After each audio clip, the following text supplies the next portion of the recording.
Well, I might be a wee bit late on this one. I did see it a few weeks ago, but I've just like, I've not gotten it out of my head. I don't know what it is about this film. You know what it is? It flew so close to the sun. It flew too close to the sun.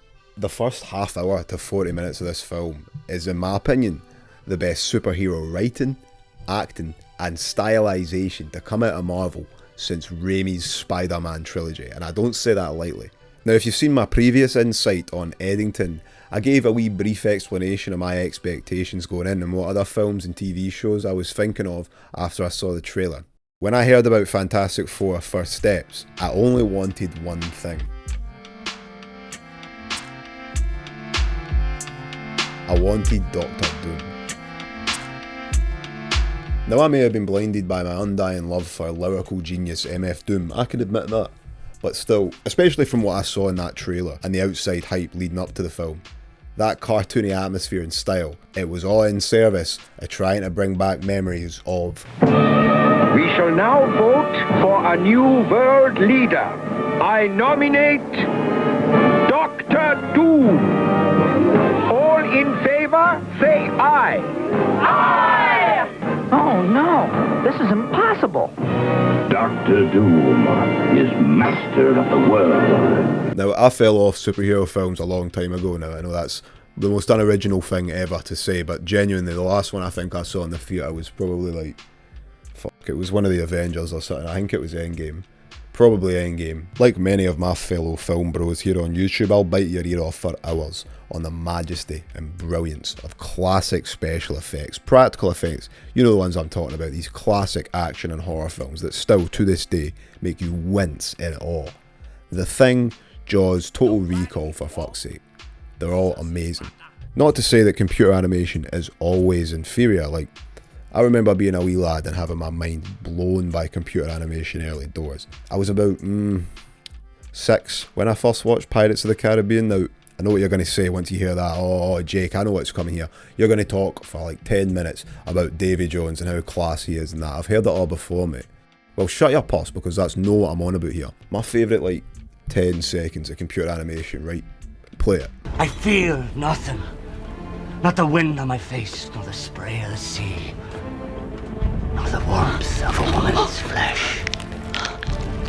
You best start believing in ghost stories, Miss Turner. You're in one. Holy fuck, man. Chills. Still to this day. That shot has stayed in my brain since I was wee. And for me, it is the gold standard of computer animation. And in my opinion, to this day, no computer-generated effect hits as hard as Geoffrey Rush's transformation there. Now, it may not look realistic today, but that's not the point.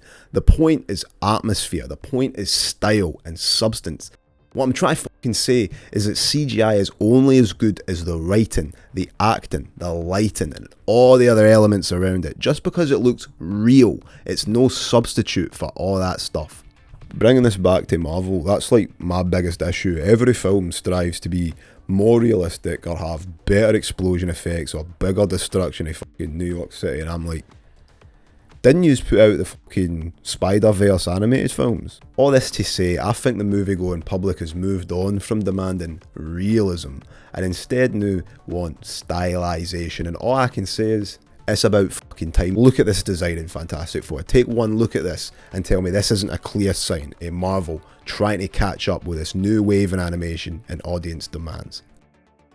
The first part of this film is beautiful. There's no really any other way of describing it. For the whole opening, I was just sat nodding along. I love the writing. I love the characters. Especially that style. They even played the cartoon on the telly at one point. Like, the cartoon existed in universe, and I was like, here we fucking go, son. Here we go. Marvel are the kings. They know what they're doing. They're making good shit again. Our heroes look exactly like they should. They're gonna fight some serious crime and cool hero shit. They're going into space. There's a silver surfer lady.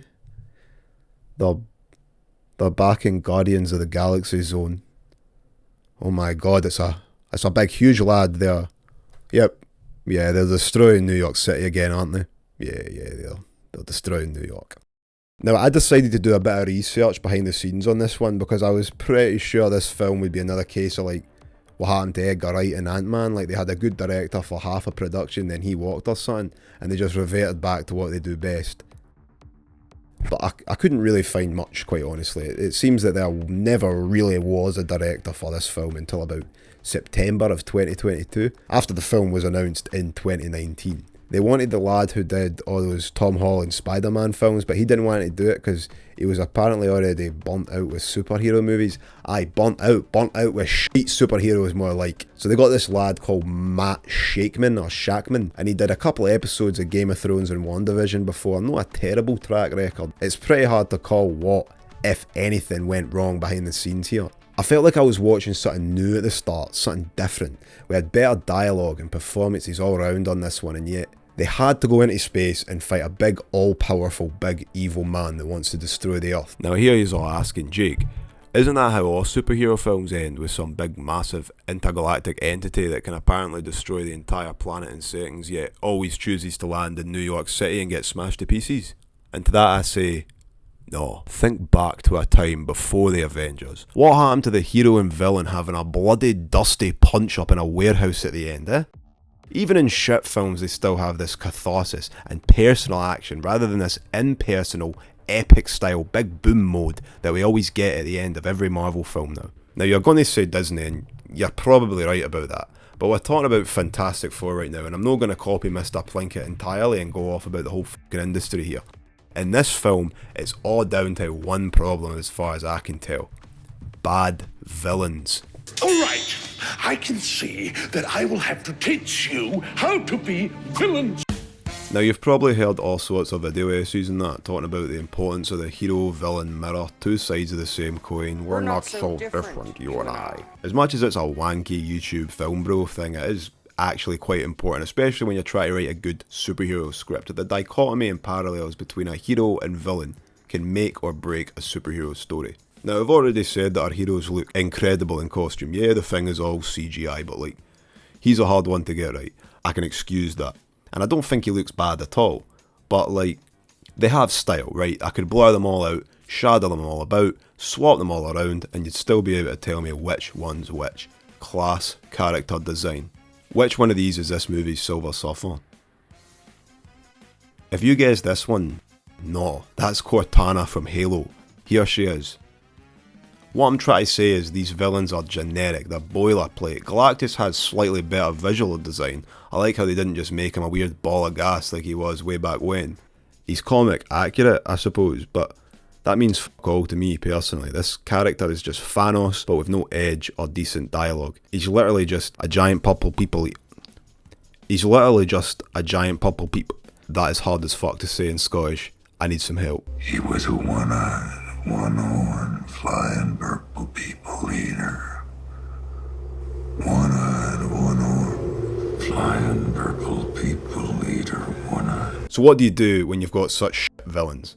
Well, you sure as fuck don't pair them with the best 4 heroes Marvel's produced in the last 20 or so years, that's for sure. But like, why did it need to be spacemen? Say what you want about these OG Fantastic Four movies, but they at least understood the importance of Doctor Doom. Reed Richards and Victor Doom are, in my opinion, only outclassed by the Joker and Batman in the way their comic book stories parallel and complement each other. I don't know if it's due to my own personal bias of Doom as a villain, but I think he is one of the best visually designed villains of all time. But I really don't think I'm unique here in thinking that way. I think there's a lot of people who are on board with that, who love Doctor Doom as a character. Now I want you to picture for a second a world in which this film is good, and picture the cartoony violence and villainous goons that we could have gotten if the villains matched the style of the heroes. I can't get that video for all caps out of my head, honestly. I might be joking here, but I don't think I am. I think genuinely this would have been better. It's probably on screen right now, but just look at this. There's your villain, he's handed to you on a silver platter. Oh my god, man. Imagine if the first major action scene of this film was like a bank heist or a robbery or something in that New York they designed. It's a lot of it I've heard was practical effects, that set, and they needed to use it more going into space. Imagine if it was some bank heist, right? Orchestrated by Doom goons. They're all dressed in green with the little masks on. I might be ripping off the opening of The Dark Knight here, but like, You make it more classic comic book style. Lad goes up, he's like, "Hey, wise guy, I hear you got a lot of green that me and my boys could use back there." They blow up the vault with like a classic stick of dynamite. They're running to the Doom van with bags of cash with classic dollar bills on the side. They all jump in the van, and it's like way too small to fit all of them, and cash starts flying at the back as they fly away. And they start celebrating and counting their dosh, and when all seems to have gone to plan, boom! That's when the Fantastic Four show up in the flying car. It's hot on their heels. Maybe Johnny jumps out, he tries to burn the tyres or something, but just when he's about to, the doors of the van, the Doom van, they fly open. 2 Doom goons are there. They're all crowded in the van, shooting Tommy guns at him or something, blasting at Johnny in the sky or something. The Doom van, it's screeching round corners trying to get away from them. It goes on like 2 wheels and that, goes around the corner. But the Fantastic Four, they're like dodging around like skyscrapers and that. This is the film we should have had, where the cartoony classic comic book style isn't just half-assed for fanfare, but it's fully committed to as a theme and a style for all characters and settings. And you know why Doom isn't in the movie, you know as well as I do, because they've cast Robert Downey Jr. It's a very simple answer there, I don't need to go into detail. They've relied on star power for one of the most beloved villains in comic book history. Let's be real, Doctor Doom could have been anyone, and this film would have done brilliantly if he was in it. But he isn't, so they've cast Downey Jr. to get the hype around the series up. Now I still hear you all in my walls, you're screaming now, Jake, the post-credit scene, Doom lives. Doom lives my fucking bunda. This is what Marvel do, they drip feed you good shit. So like, you get 30 minutes of like good writing and atmosphere per film. Then you can watch the post-credit scene, you get all filled with butterflies, all excitement because you're telling yourself, alright, that one was pretty shit, but the next one, oh boy, I better fork over cash to see that one. That will happen with Doomsday, and for fuck's sake, they even named it after. That'll happen with Doomsday because you know they're going to try and tie it all in with this film's plot. Like, they hinted Doom's been working behind the scenes this whole time in this one. You see, like, glimpses of like his country from the comics or whatever. You know in part 2 Doom is just going to try to resurrect the great Galactus so he can finish the great job or some shit, and he'll be in the film for like 20 minutes while they pile in all the other references.